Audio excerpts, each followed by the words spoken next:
Hi, welcome back, everyone. I hope you found Jason's session insightful. Now, we have Vijay Pravin Maharajan, who is the founder and CEO of bitsCrunch. Before turning an entrepreneur, he has worked with several multinationals in their data science and analytics divisions. Being a TEDx speaker and having thousands of followers on his social media, he spiritually talks about blockchain, NFTs, and data science. Today, Vijay will give us insights into the intersection of artificial intelligence and blockchain.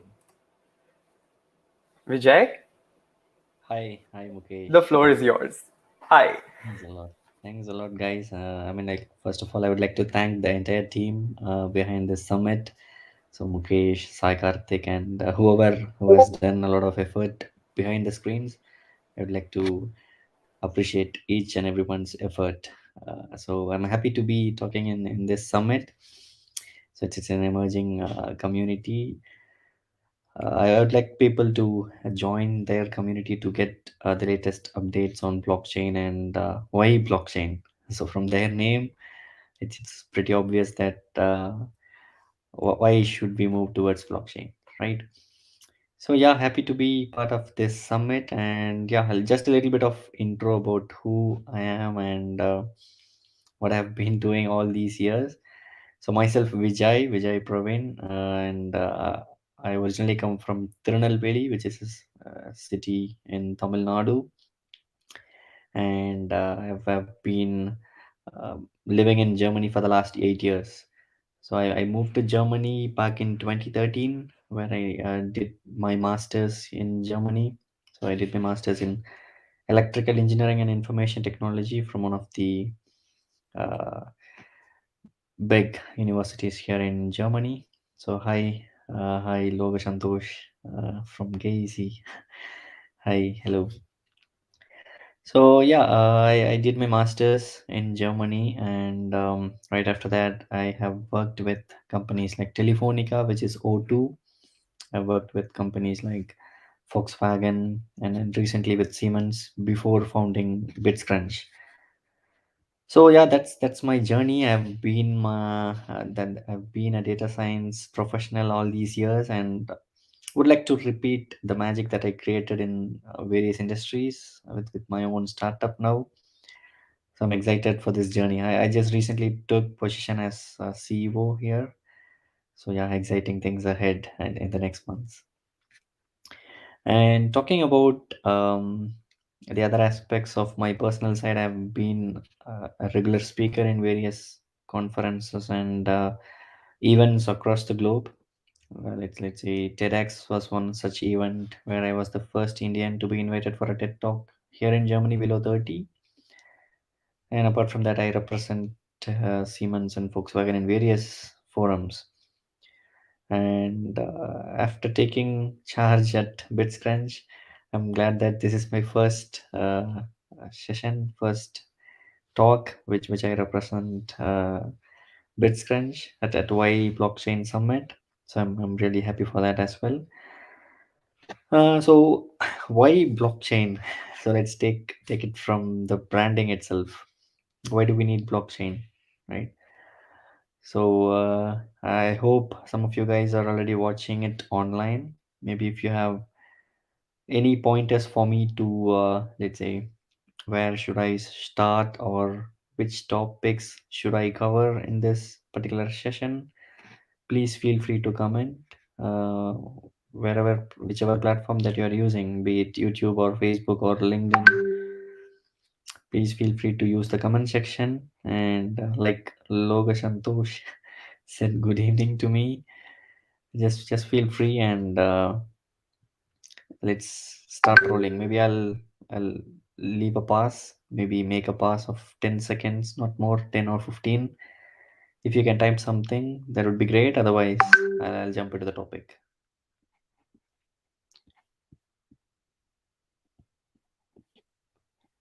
Yeah. And I hope things are normal in India and across the globe, because here in Germany, it's much better. Yeah. Okay. Let's jump in straight away. And for you, a little disclaimer: this session is again recorded, so even if you miss out, it's still there. So please get in touch with the YBlockchain team to know where you can look at the video snippets later on. Okay, so why blockchain, right? Why particularly blockchain? Why another technology? Because technology is a world which evolves, right? So I still remember people saying C, C++ as the next era. But right now, where is C and C++, right? So it's all about evolution. So when it all happened, people started with computers, computer age, then C, C++, Java was ruling the industry for a few years, and then now we are moving towards Python and other stuffs. So blockchain is more like a distributed ledger, right? So whatever we do right now, this is mostly centralized. So if you look at big firms, big companies that you know, even for an email service or data storage, everything is centralized, right? People are disrupted with WhatsApp and Instagram for a while last week, if I remember correctly. The reason being, it's a centralized service. People are using a centralized service. So, what happens if the service is getting disrupted or getting any um, tweaks or twitches in the meantime? So that can happen for any centralized server. You might lose your data if you store it somewhere which is centralized. So the idea behind blockchain is to make things decentralized. So to make use of the systems or the storage spaces that we all have. And that's one of the basic reasons why people started moving towards blockchain. And the topic today I'm going to speak is again the blend of AI and blockchain. As you might have seen, I have been doing data analytics, artificial intelligence all these years. So for me, even I would rate myself as the beginner in blockchain. So I would like to touch upon most of the AI here and how we are blending it with uh, blockchain at bitsCrunch. Maybe I'll show you a quick glimpse of it. So yeah, hi Mukesh. Yeah. So taking AI and blockchain, how do we club it together? So AI, for sure, it's a different world altogether, and blockchain is again a different extreme. So AI, for sure, people need it to automate things, right? People have seen tremendous growth in AI. People were laughing at automated cars back then, but now who is ruling the car industry? It's not just Tesla, but most of the automotive industry is moving towards electric cars and self-driven cars. Even Google has a best research center in US, same as Amazon. So people started trusting AI more, even though we know that AI is not 100% accurate. So, and particularly, I wanted to also talk about NFTs as well here in this talk because it's a blend of three different topics: blockchain, AI, and NFTs. So, do any of you know about NFTs? Just a little question.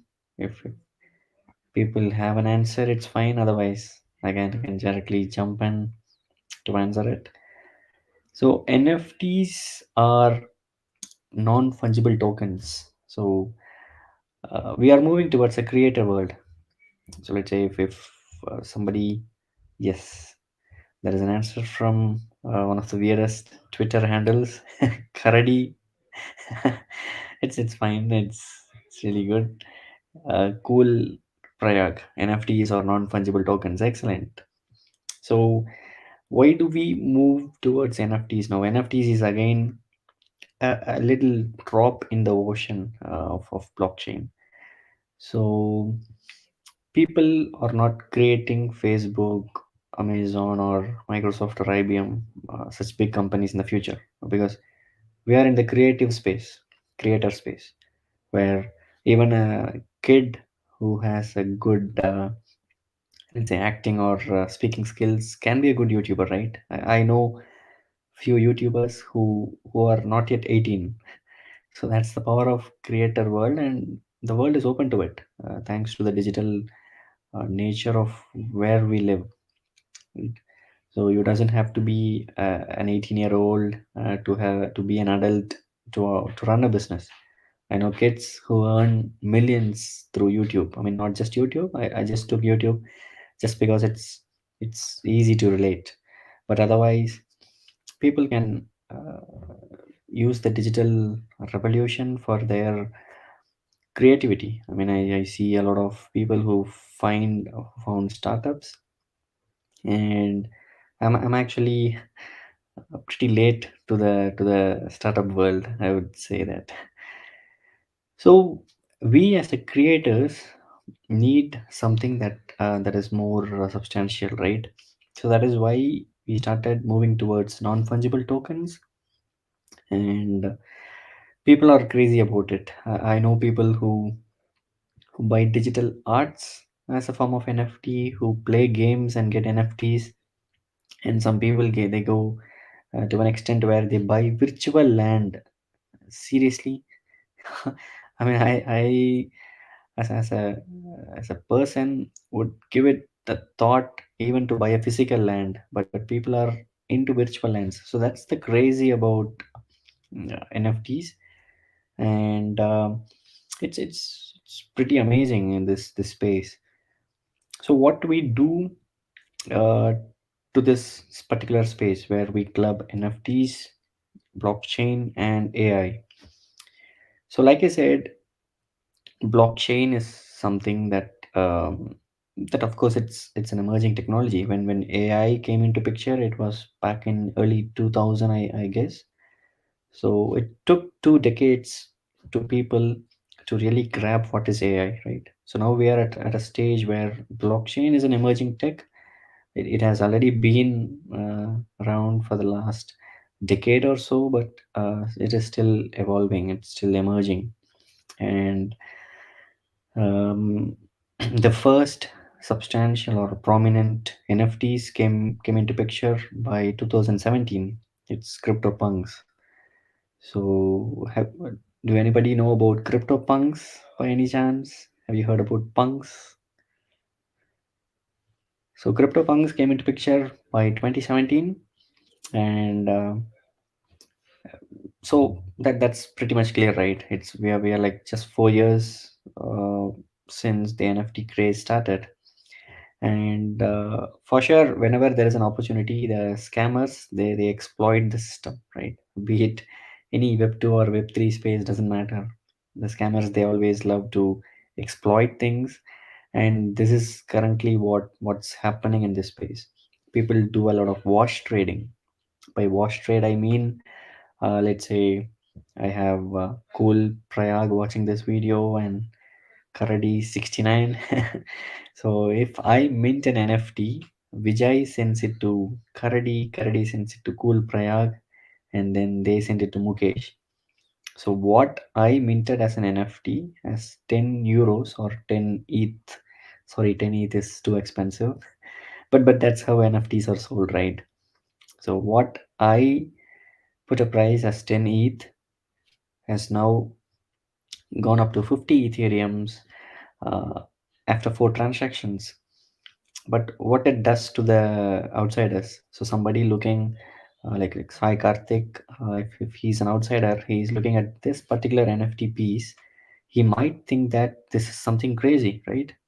Okay, Vijay has bought it, Vijay has minted it, sends it to a couple of people, and it has gone skyrocket to 5 times, 5x to 50 ETHs. And that's what is happening right now. People are trying to manipulate the price of NFTs by doing wash trading. Wash trading happens in the normal world as well, where people convert these uh, black and white money. So that happens here as well. But still, it's pretty early on. We are still early in this picture, and that's where bitsCrunch is blending AI. We are finding out patterns. We are using a machine learning algorithm, and we are using AI to learn what's happening at the back. So we inspect each and every transactions that is happening um, behind the scenes, and we let the marketplaces know that these are the malicious wallets that are involving in wash trades. So that is one aspect that we are bringing into this NFT picture, and that's also the reason why we were successful in the seed round. So currently we are valuated at well over $10 million. So working on the product day and night, bringing it out. You can expect some great news at bitsCrunch in the near future. So this is one aspect which we are solving, and the second thing is obviously the price prediction, right? So if let's say Prayag mints an NFT, he determines the price at this point. It is not any regulated bodies. I mean, the reason for NFTs or blockchain is to be decentralized and not come under any regulated bodies. But some of the NFT bodies are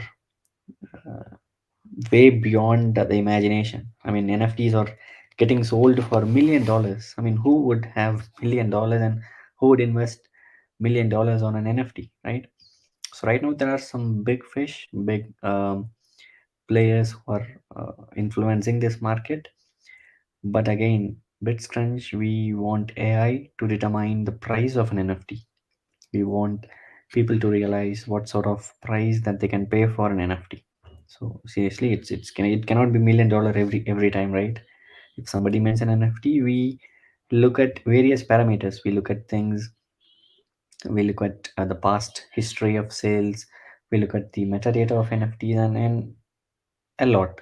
So in general, we would like to keep track of the pricing of NFTs. So these are the two important aspects that we would like to bring into this particular picture of NFTs here. And apart from that, there are many other cases which we can use the AI. So the ultimate reason for people to transact NFTs is again to create digital worthness, right? Let's say if a YouTuber or anybody goes to a bank and asks for a loan in order to build a house or an apartment, what can you expect from the bank? They'll obviously ask your salary statements, your work experience, your contract, your fixed assets, right? But imagine a famous YouTuber who has a million subscribers just goes to the bank and asks for a loan. Definitely he'll be declined, right? Because YouTube is something that YouTube or any other digital space is still not regularized. It's still not uh, accepted everywhere. So imagine a YouTuber going and saying, "Hey guys, this is my channel. I have a million followers, and I need a loan of let's say 50 lakhs Indian rupees." Definitely, he'll most likely get a rejection by the bank. So um that is one of the reasons people are moving towards NFTs, where they can uh, create a value for their digital asset. Let's say they have a million followers, they can release an NFT and make people purchase it, so that has a value. So it's again like an autograph. Let's imagine a case where mm, an autograph of Sachin Tendulkar. So what would it be worthful? Like, right? So how do you value an autograph from Sachin? So what price tag do you put on it? Can I get any answer for that? Let's imagine a case where you go meet Sachin, get an autograph from him. How would you rate it? What sort of price tag do you attach to it? Anybody watching this video can answer this?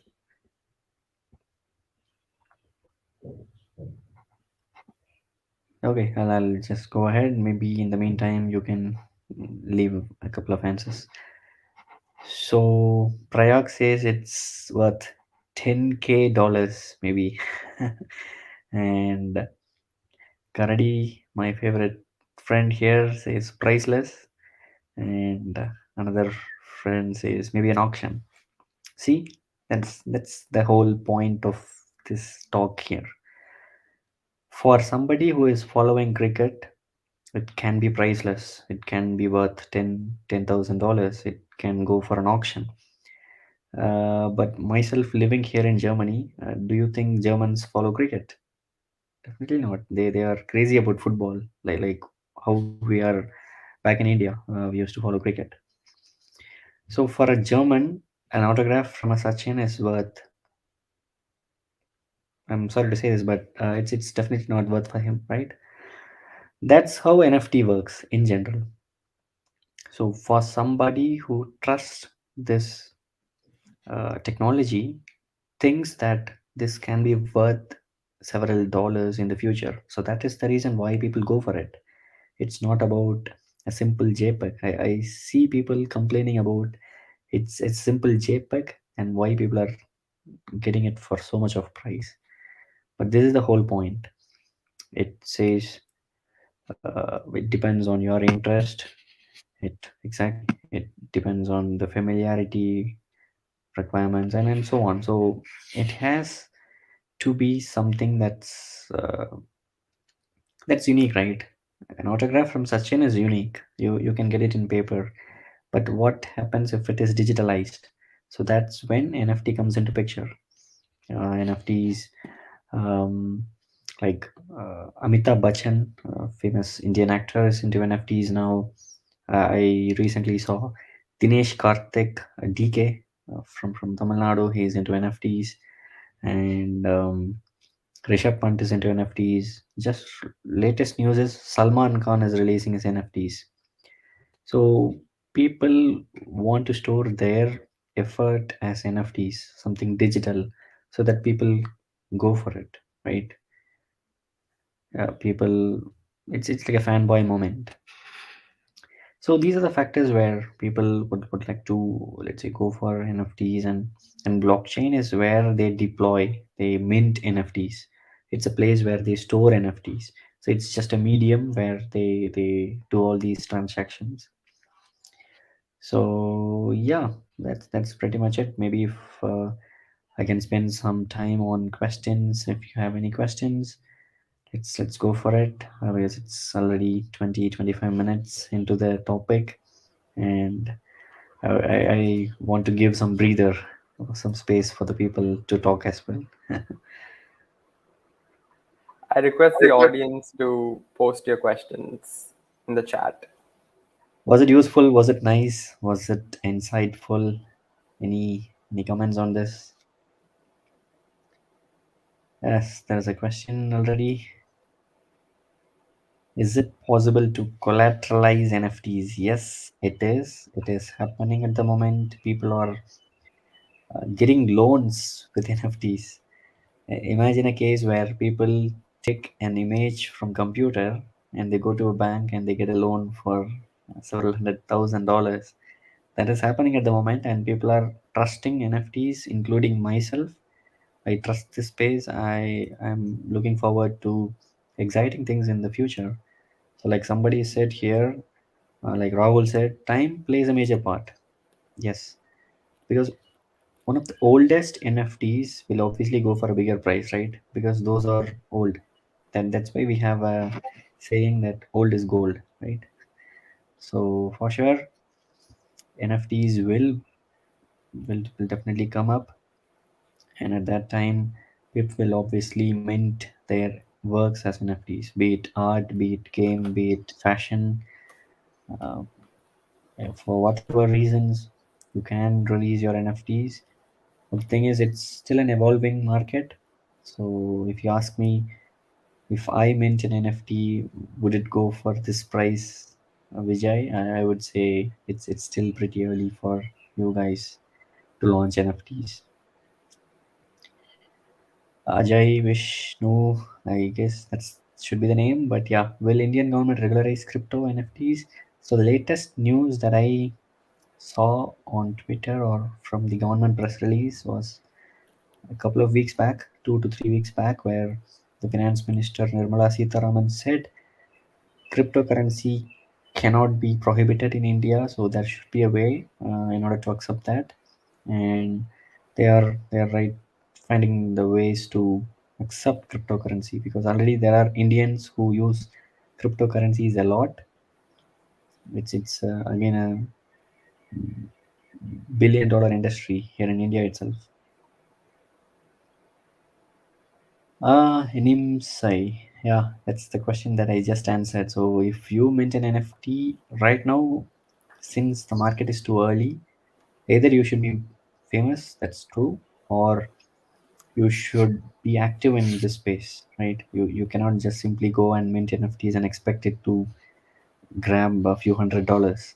You should create an effect where you should showcase your efforts across social medias at least. You should tell them that you are into NFTs, you are doing this, you are doing that. You should have a flow, you should have a story. Uh, Imagine a case where you mint an NFT, I just check it, but I might skip it, right? Because there is no promotional content for that NFT. So you shouldn't have to be famous, but you should have to be smart. You should have to be smart in saying the community or the public that you are into NFTs and you are building this. So you should find a narrative so that people go for it. Okay. And interesting question. So layer two solutions are for sure the next thing. Like let's say Avalanche, Polygon. Obviously, Polygon is an Indian-made product. So these are some of the layer two solutions which are really good. But yeah, Solano, Polkadot are also emerging. So, but with Ethereum 2.0 fork that is going to happen in 2 weeks. It's happening in October 17, where going forward it will be a proof of stake that might change a few eyeballs looking at layer 2 solutions because what if Ethereum can do that, right? Ethereum, what if Ethereum can bring down the price? Because right now the blame that people are doing is obviously the price factor. Ethereum gas price is heavy, but what if Ethereum comes down to a few dollars? Then obviously people will switch back to Ethereum. But yeah, layer 2 solutions, yes, there are emerging layer 2 solutions every day. Algorand, Solano, Polkadot, um, and a lot. Avalanche, Polygon. So yes. Mhm. Can we interact? Yes, NFTs can also be interactive. That is what some of the guys are doing. Some of the guys are already doing a metaverse where they are creating a virtual museum where you use AR to look at the NFTs that you mint or anybody mints. So it is possible, but again, it's a early industry. Okay, the next question. Yeah, it's the common question. So it's definitely not an image. So that is why we have blockchain. So you have a particular hash or transactional key that is only given to you. So you can make any copies, any number of duplicates, but ultimate ownership is someone who mints it or somebody who buys it, and then you can make multiple hundreds of copies, but it doesn't matter. It doesn't carry any value. Another question: are you hiring? uh, yes, we are hiring at the moment for sure. We would like to get some talents out of it. So keep looking at opportunities at bitsCrunch. We have closed the seed round. We will be going for a private round shortly, so you can expect us to grow multifold. The hash is in the image data. No, not clearly. We as a blockchain analytics company, we do take the hashes, but it's on the blockchain. So whenever you go to etherscan, there'll be a transaction hash. There'll be a hash that can be seen by the minter, the seller or the artist. So yeah. Next question. So we are running out of time. I have another meeting in parallel. So maybe one last question. This could be a bubble in the future. Definitely not, because ICOs are something different without any substantial use cases. People went with a lot of money, but I don't think NFTs are a bubble. Um, could be, but I'm backing NFTs. I'm behind NFTs. So yes. So yeah, thanks a lot, team. Uh, I'm not sure if you hear a noise, if you hear a baby crying. That's my little one. So yeah, thanks for all the time, questions, and making it a little interactive. Thank you, sir. Yeah, So, unfortunately, everyone, we don't have time to address all these questions. We'll answer them to the best of our ability in the AMA questions channel on our Discord server. And thank you so much, Vijay, for the insightful session. Don't forget to join our Discord server for more updates. And stay tuned for next session by Tegan Klein at 7:30 IST. Tegan will be taking us through what Web3 is and why it really matters. See you all there.